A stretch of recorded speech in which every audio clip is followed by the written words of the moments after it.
Let's explore more autistic history and the autism wars. This is part 94 of the series. All right, I'm going to share more of the testimony that was given by actor, what's his name again? Anthony Edwards. He was a character on the TV series ER in this era, and he was an honorary Cure Autism Now board member and a friend of John Shaystack, and so he's stepping up on their behalf to testify at a hearing about autism. So let's get right back to it. All right, he states, if 1 in 500 kids were actually being abducted in the United States, it would be a national emergency. And so should this be. In the 1950s, when scientists first started describing autism, it was the heyday of psychoanalysis. He's referring to Refrigerator Mother's theory here and Bettelheim. So scientists blamed autism on bad parenting, trauma, refrigerator mothers. Because of this tragic mistake, parents were stigmatized. Parents never organized. Serious scientists did no research, and a generation of children was lost to medical progress. To this day, I still cannot figure out where they think they lost us and how. Just because they couldn't see us didn't mean we weren't here. It's astounding. Okay, I'm moving forward. All right, gradually people realized that autism was a medical problem, but they thought that it was simply incurable.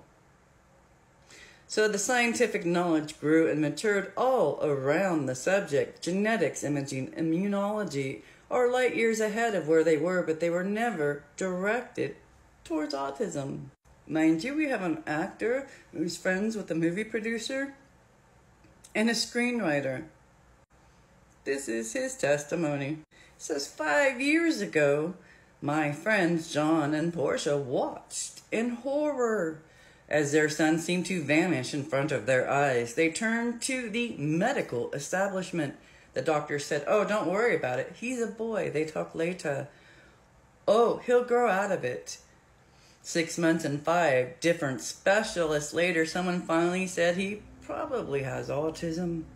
They asked, what should we do? And the doctor said, there's nothing to do. They were told, hold on to each other and cry, and then move on with your lives.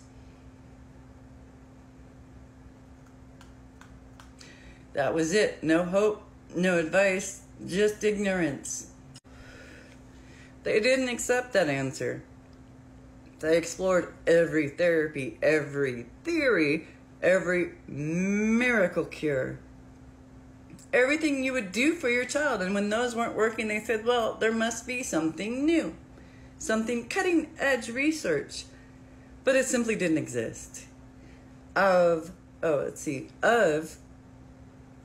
20,000 abstracts that year at a Society for Neuroscience meeting, 5 were on autism.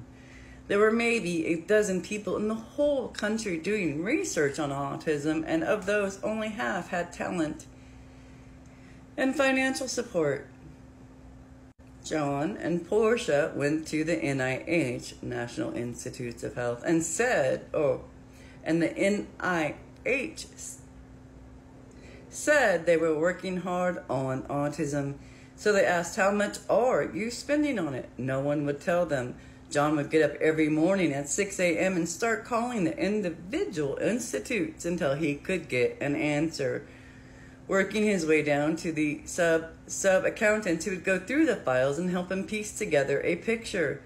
The answer at the time was less than $5 million a year. I know it's not the only way to measure things, but that's less than $12 a year per person, even though autism costs the nation at least $13 billion a year. Don't ever get between a lioness and her cubs, and this mother was not going to let the status quo hurt her child. Thus, John and Portia started CAN, the Cure Autism Now Foundation. John and Portia took the small amount of information there was about autism and started presenting to the top neuroscientists. They all said the same thing. There is unbelievable potential for progress. With the best minds and the latest technology, early detection, prevention, better treatment, and even a cure is possible. So here we are, legitimizing that a cure is possible. It is not. Not after you're born, anyhow.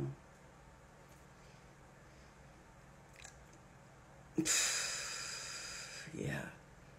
So they went back to the NIH, this time with an organization of thousands of families. You hear that? They funneled those families for a reason into their belief system and empowered them. Hurrah! Right, so this time with an organization of thousands of families, and this is what they found. Incessant turf battles between the various funding institutes. No coordination. Meetings scheduled competitively. They had to go to Congress to force the 4 agencies to form a committee to cooperate. They had to go again and get the NIH to pressure the researchers they funded to cooperate with each other. Remember, what they want is a sharing of DNA and other stuff, so this is far deeper than it seems on the surface, I'm pretty sure. They were resisted at every turn by officials who said, "Don't tell us how to do science." You a movie producer and you scriptwriter, don't tell us how to do science. No worries, they'll go out and find new scientists and they'll bring them in. So back to this. When they couldn't get the scientists to share biological materials, they went out into the community and started their own brain banks and gene banks so more people could get into the field. They're bringing in the people to study the autism, how they want studied. You see, they don't have scientists that even agree with them in a lot of these places, so they're just going to go out and get new ones. All right, back to Anthony Edwards. We are not asking you to tell the NIH how to do the science or what to fund and what not. We're asking you to create a policy that says do some science for God's sake. Take advantage of what is known and use it. This is why we are asking for centers. Children or parents with autistic children don't know where to get services. They often don't even get a proper diagnosis. Researchers can't get access to families, and that slows down progress. This bill creates sites where families can come for diagnosis and clinical care, and where the very best scientists can get access to those families. It creates a structure that encourages, actually mandates scientists to work collaboratively, sharing information and treatment protocols.